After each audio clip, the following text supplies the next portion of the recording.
All right, guys, tearing into old faded glory, Connor's old K20 pickup in much need of repair. We started out with the NP205 transfer case. I rebuilt it in this video. I also head around to the back of the truck and sort out all those issues I was having with the rear springs. All right, so we got the NP205 out from underneath of Connor's K20. Soon to be cleaned, assembled, rebuilt, and reassembled. Maybe some paint in there in between all that. Yeah, it's the first step. This thing was leaking from every orifice absolutely possible. And that big old stained puddle right there is from the truck sitting here from last month or so. So yeah, this is a much needed reseal and rebuild. I got Connor's transfer case all pressure washed and cleaned up. Actually cleaned up pretty good. Gonna have to do some more cleaning on individual pieces as I tear it apart and everything. But yep, here it is. Got the reseal and rebuild kit here. So nothing to it but to do it. All right, I got the transfer case all torn down here.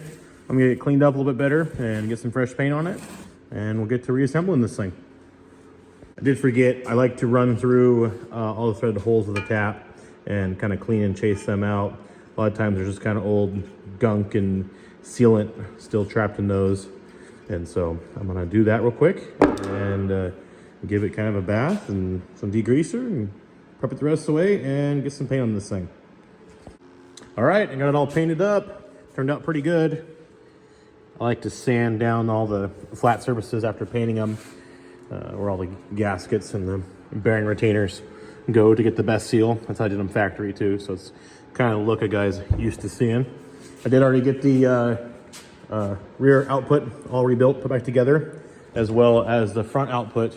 I did go through this and replace the needle bearings, so this is good to go and go back in. So yeah, time to put this 205 back together. All right, I got the new races installed and the bearings ready to go, and this idler gear assembly that goes in the center of the case. So this has this idler shaft that runs through the case, and if any of you guys played 205 before, you know exactly what I'm talking about, and exactly what I'm playing with. And this can be kind of a tricky little task sometimes to get this idler shaft installed back through the case and through the center of this idler gear without buggering out these little shims. And these shims are in place in between it all to set a preload essentially on this idler gear in the case and the whole transfer case itself. So it's important that these are installed correctly and right. These are the same ones that were in it when I took it apart. It seemed to be all happy and good, so we're gonna put these ones back in there. And so it goes like this. The big gear goes towards the front of the case, and the smaller gear goes towards the back. And you can see there's a bearing race on each side and this big hollow cavity in the center. Well, these shims go and ride on, you can see there are bearings in there. See, it's just sitting. There's a race right there. So these shims go on that bearing in this area right here, and there's this little collar, a spacer essentially that goes there. By the time it's all said and done, it's assembled, the other bearing will be sitting like that. Essentially, imagine that inside of this idler gear. And then you got to slip that as it sits through the case and get it kind of in the center there. Then you got to pound this thing through the case itself, which is tight fitting once it gets to this point to the end.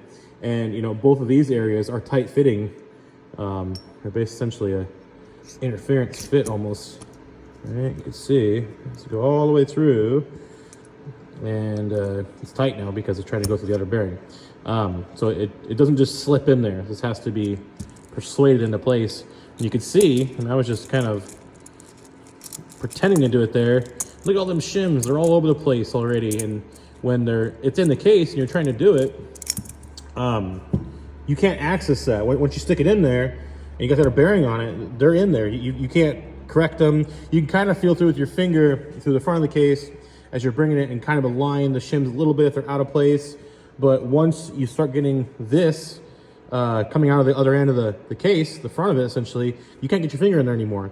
And what's really easy to do, and I've done a few times, is you can just get one of these shims kind of off center to the rest of them, and you'll be going through and you'll bugger up these shims with this shaft because these got misaligned or out of the way. And so I've done it a few times where I've messed them up, over the years building these cases, and I came up with an idea a while back, and that is this alignment tip essentially that goes on the idler shaft. Just screw a little tight here, and slips on there, and it is a slightly smaller diameter than this here. And there's a little bit of a ramp on the idler shaft right there. So with this in place, you can essentially run, install it as I just talked about there, back into the case, run this through, and as this is going in place and you're beating this in, this will go through the shims with ease, thanks to that, pointy tip, and it will essentially self-align these shims if they're misaligned, or and keep them happy until they're going to go through the shaft. Essentially, it's just an alignment tip that helps with the install of either shaft back to the case.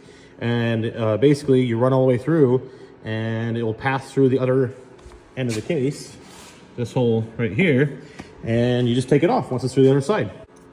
It's a simple little tool, but can save you a lot of headache and hassle. I use them now every time I do one of these cases. It just takes the worry, because a lot of times you'll be going through and you don't know if you pinch a shim or not. Sometimes it'll get really tough, like, I ruined a shim. You pull it back out, you got one of these all boogered up, or you set it through and you just, I think I got it. This takes the guesswork and the worry and possible hassle out of it. So, NP205 alignment tip.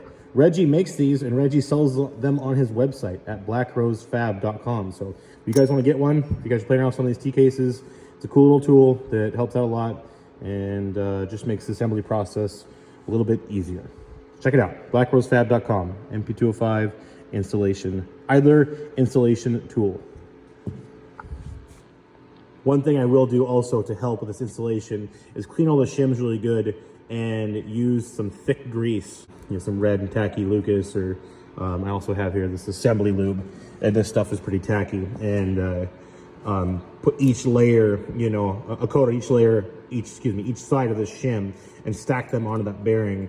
And that way they're almost kind of glued in place. They don't really want to move around. They can still move as for the grease, but they're pretty well tacked to themselves into that bearing. And it kind of also helps them from moving around as you're trying to get this idler shaft back to the case and through these bearings. You can see I have the idler gear here in place. And you can see this is the passageway that the idler shaft passes through, holds it all together. You can see, looking down through there, it's got two bearings to pass through, the collar and all those little shims. Let me see if I can, there we go. Look at that, it's all misaligned. You could reach through there and, line those all up, use a screwdriver or whatever it be, and get you close. But then once you start pounding that shaft in there, there's no telling if the things are gonna move around or get unhappy, and it's just kind of hard to make things stay put when you can't access it once you get that shaft running through it. So I'm gonna get things kind of lined up here the best I can, and then we'll show you guys again how this tool basically helps with installing this shaft. And there we have it. Our shaft is installed. Tip can be pulled off as it's passed the way through. Yeah, I'll suck it the rest of the way through with the washer and the nut, and yeah, keep on putting this case back together. Cool little tool, helps out, guys. Simple thing, but takes a lot of the headache and guesswork out of it. All right, transfer case all rebuilt, put back together, sealed up, cleaned up, painted up, good to go. It's got a couple of little things it's got to do to it. I'm waiting on a new yoke. This one's got a really bad groove in it from the seal. It looks so bad on the camera, but in person it's pretty deep. And it's got a few weird, look at that, that's ear that holds the U-joint cap. It's kind of all chipped away. It's almost like the U-joint failed pretty bad and chewed up this yoke at some point in time back in the day. So a speedy sleeve was $60, then it has this other damage, and a new Dana Spicer yoke was $130. So Connor ordered up one of those, got one of those coming. So new yoke and seal for that front output bearing retainer, because the kit came with the wrong one. I don't know why. I just shipped two of the rears. and not one rear and one front. So anyways, new yoke and a seal for that, and it's good to go. Just gotta put those on and the 6-bolt cover over here, PTO cover back on, and the transfer case is done. So I wanted to go over this. This transfer case really wasn't in need of rebuilding. Well, actually it was. Once you tore into it, it wasn't showing any signs of anything, but this bearing here, if I can get it to show you guys in the video. There you go, see that little abrupt stop it has? It's got a little bad spot in it, so it wasn't terrible yet. A lot of times these 205s, they're pretty well bomb-proof. As long as you keep oil in them, they're good to go. But what they do notoriously is leak from every orifice possible. I mean, it's a 50-year-old unit. All these old seals and gaskets get all dried up. And the other problem is it's more evident with the automatic versions. They are married to the back of that automatic transmission with that little coupler and adapter that goes between the two of them and runs down to the crossover. Well, that has its own seals that are in it that seal up on that coupler, and I'll be installing those. That's what these are in that adapter. To get it all sealed up, it has a seal that goes in the back of the transmission right here, and then as you guys can see, there's a little O-ring right here. I replaced it. It's got a new one. It always gets all flattened out and dried up. So between those two seals, this little O-ring and whatever else, a lot of times that's the culprit of the leak, and what it'll do is it'll just start sharing fluids and start pumping the T-case full of ATF. Then once the T-case is full of ATF, which it shouldn't be, it starts to really leak then. ATF is much thinner, it just gets in more places than the gear oil, can, and leaks out of every little tiny little orifice it possibly can. And just, by the time it's a ATF and gear oil milkshake, it's leaking out everywhere. That's why these are always so dirty and grody and covered and stuff. A lot of times is because, well, they get pumped full of ATF and then they really start to leak out because of these things here failing, and then, using this as the dumping area for all the ATF that's getting pushed out of the trans. So we're gonna get those. And then of course the shaft seals. Then these can't hold back in the ATF at all. Those don't have as tight of a fit. Especially once the ATF fills up the transfer case more and full, it's just pissing out ATF and gear oil mixture out of there. So the shaft seals fail, the normal seals fail. Well, they just leak. That's what they do, is they just leak. We really tore this apart and rebuilt it because of it leaking for all those years. You guys saw the big old puddle out there on the ground, and it's kind of always done that. It's always been a leaky truck, and well, now we should have took care of most of that. I'm gonna do a trans pan gasket and check the transmission itself for leaks. Like I say, on top of doing that adapter. But yeah, this was the worst of it because this is where all kind of the fluids come, and it's our lowest, hanging sitting point.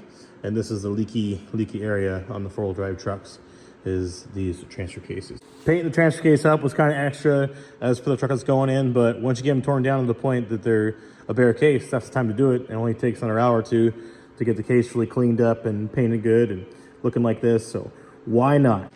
All right, guys, got Connor's truck rolled into the shop on some really embarrassing little wheelbarrow tire rollers. We're gonna put something better on it than that, don't worry. Those are temporary. So, I popped the bed off too. I just figured with all this work we gotta do back here that it's gonna be, well, just beneficial to be able to work standing up and not laying on your back, and actually just tackle all this because there's a lot going on that's wrong. We got a lot of stuff to fix here. Replacing the springs, we're going through the brakes, we're getting rid of this big goofy lower double attached Mylock mess of a bumper, spaced out. I don't even know what's going on there. We're getting rid of that. It's just it's actually a nice looking bumper. It's like meant for like an old dually pickup, and it looks nice. So the truck's lifted up, and that kind of brings it back down with its own drop, but there's no hitch. This is just a little receiver there hanging at the end. There's no actual hitch here that's actually strong, and bolts are not strong that way. That's shear, and that's what makes the bolt break. Bolts are strong the other way against their threads, and vertically. And so we're gonna put an actual hitch on this thing, and it's gonna get a different back bumper. So Gonna pop that off, and we just got a lot going on. There's just a lot of, I was kind of showing it earlier with other videos, a lot of stuff wrong here. The axle's all cattywampus, it's all shifted. These springs are multiple packs put together with the block. So we're gonna start with this area back here. I'm gonna get the back with the axle sitting straight, the new springs put in it, and just make this all one piece and solid again and not, you know, totally falling apart. Got the back bumper off, got the shocks off, getting everything kind of undone from this rear axle. Got the brake lines undone and the e-brake cable. They were not really done up, but got them free from wherever they were zip tied up to. And I'm trying to get these old U-bolts undone. They're super tight and rusty. The Milwaukee doesn't even want to touch them. And so what I've got here is this. This is a map gas. I have a good friend actually turned me on to this and bought me this setup. And it's super handy because it's easy to grab. And I mean, obviously the torch is the, you know, best source of heat, but we're lazy. It's like sometimes wheeling it out, getting it set up, cracking the bottles on only to find they're out of gas, or just for one little thing where you just need a little bit of heat. And that map gas burns way hotter than normal propane does, the normal little, you know, propane bottle setup. So it gets you the heat you need, and it's just kind of a lot more handy and user friendly just to grab this real quick, because you only need a little bit. Like I say, he did not want to move. I was sitting there rattling away at him. And I know a lot of you guys in the comments are like, oh, just cut those U-bolts, quit wasting your time. Well, I like to save them because I got so many dang junk little trucks around here. I actually have a K20 out at my father's place. It was axle-less. It's been sitting there like that for years. I want to make it a roller. So as junk as these old U-bolts and block setup is, it would be nice to use on that truck to make it roll and be able to be, you know, easier to move around to like actually maybe work on someday. So I'm repurposing the old junk U-bolts, and a lot of times I do because they're expensive and trying to be cheap, but we're just making something roll around. Setups like this can be, well, repurposed for years. So that's why I ain't cutting them, because I'm gonna reuse the junk. All right, I'm on the other side over here, undoing the U-bolts, and watch this.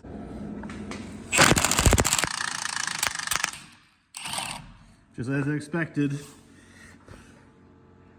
Aha, there it is. Broken spring pin bolt.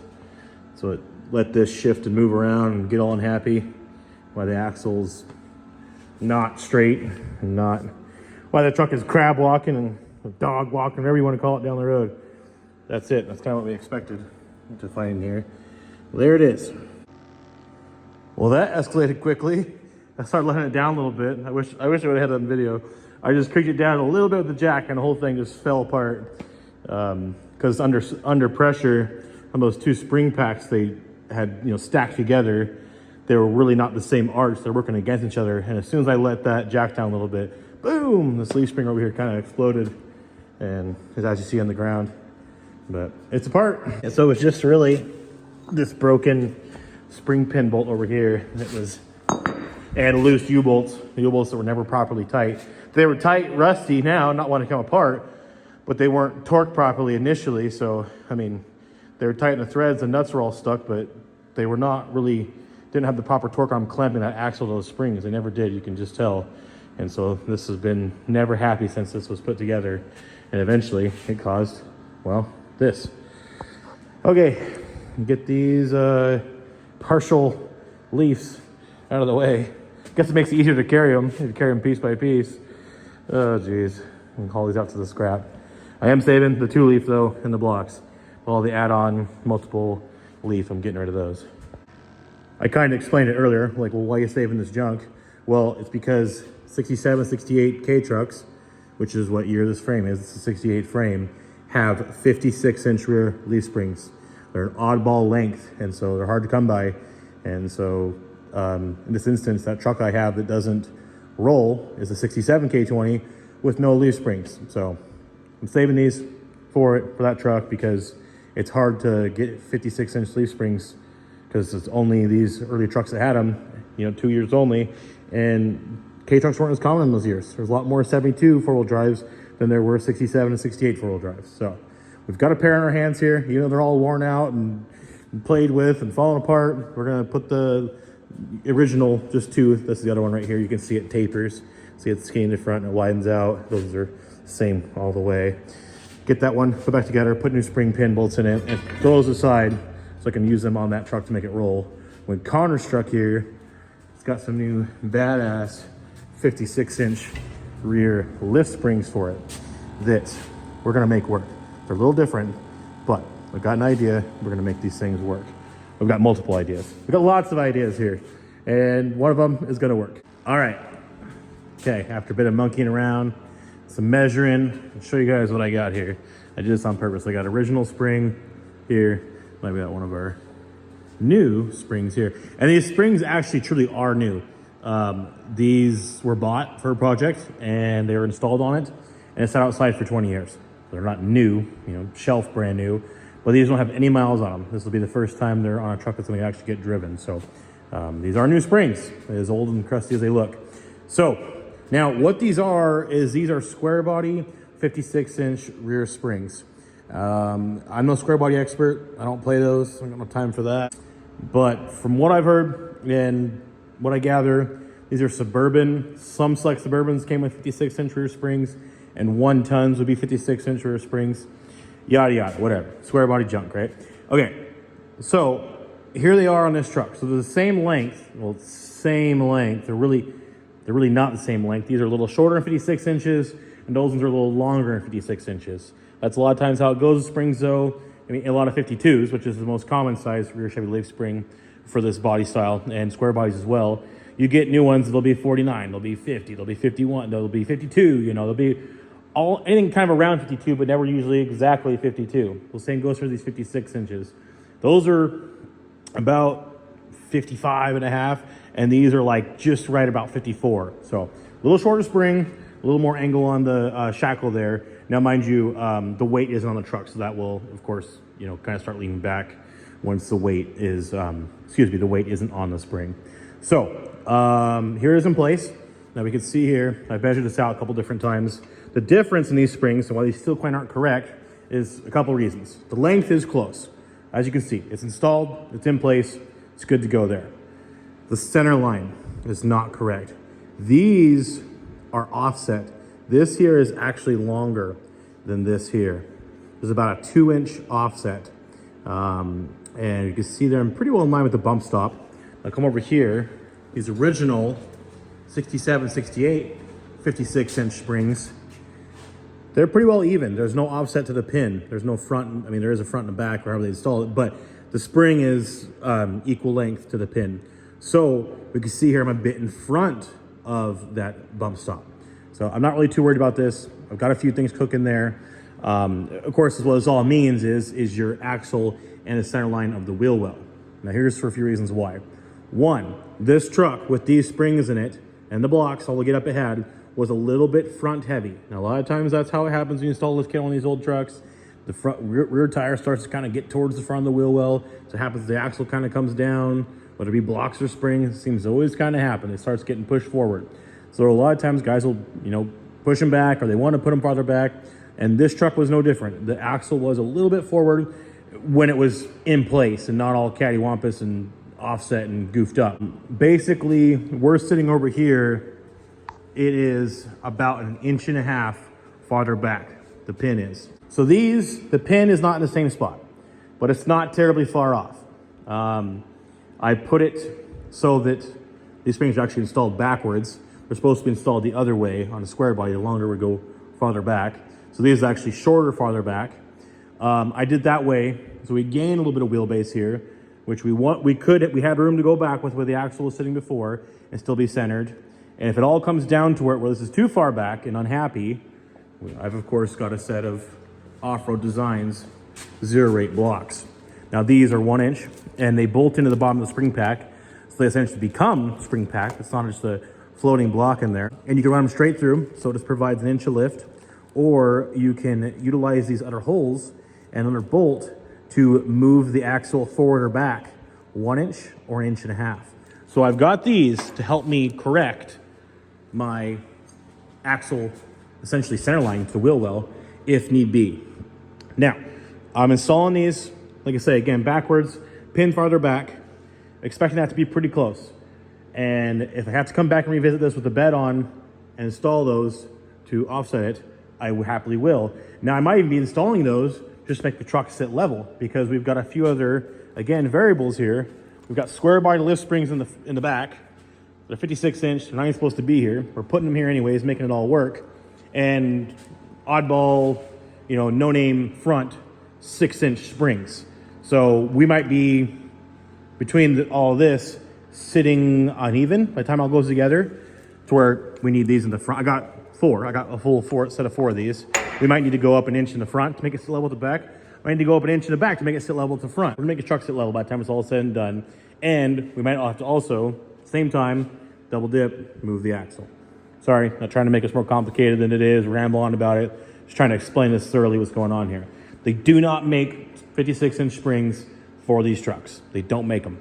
You can get them custom made. You can go down and call, somebody up and have these things made. Surely, it's gonna cost you a pretty penny because they're gonna be totally custom. I actually got a hold of these and I thought, shit, we're gonna make this work on this truck. It's, this is on a budget. We're fixing things right and doing this all right. It's got a good set of springs. It ain't got block that's all trying to kick out and the spring pin that's broken and multiple leaves stacked together for a rough ride. It's got a quality lift spring here, no more blocks, and it's not falling apart. Now, here's the other thing. This is the last thing. I said one thing's different. Ramble on about the pin being different here for the last 5 minutes. Other thing is the spring width. Check it out how wide that thing is. This is a 3-inch, I believe, 3-inch wide spring. 3-inch wide rear spring. These guys here,